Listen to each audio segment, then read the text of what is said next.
Frozen shoulder में और rotator cuff tendinopathy में हम लोग एक तरीके का टेस्ट करते हैं जो कि है painful arc test, Neer's Hawkins test और drop arm test, empty can test. तो इसमें हम कैसे पता लगाएंगे कि हमें मतलब पेशेंट को फ्रोजन शोल्डर है या फिर रोटेटर कफ टेंडिनोपैथी है।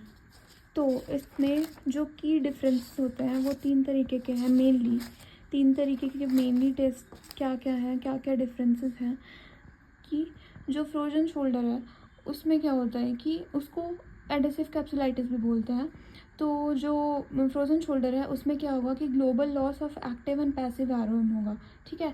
और इसमें क्या होगा कि जो रोटेटर कफ टेंडिनोपैथी है उसमें क्या होगा कि painful arch between 60 to 120 abduction, ठीक है।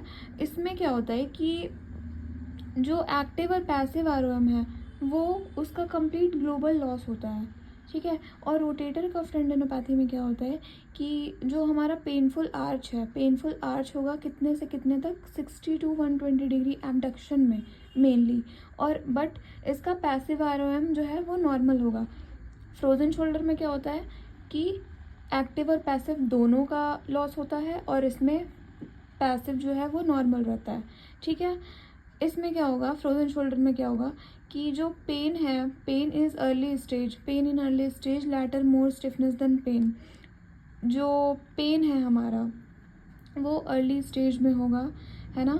शुरू के दौरान ज़्यादा पेन होगा पेशेंट को और उसके बाद क्या होगा, स्टिफनेस होगा मोर देन पेन, पेन कम होगा स्टिफनेस ज़्यादा होगा, ठीक है। और जो रोटेटर कफ टेंडिनोपैथी है, रोटेटर कफ टेंडिनोपैथी में क्या होता है कि लैटरल अपर आर्म में पेन होता है, ठीक है। और वर्सन कब होता है पेन, जब पेशेंट ओवरहेड एक्टिविटी कर लेता है या फिर रेस्ट्रिक्टेड एब्डक्शन कर लेता है तब, ठीक है। फ्रोजन शोल्डर का जो हिस्ट्री है वो क्या है, gradual onset, often idiopathic, sometimes after immobilization or systematic disease that is diabetes and thyroid, ठीक है। और इसका हिस्ट्री क्या है, over use, repetitive overhead activity, trauma और डिजेनरेशन।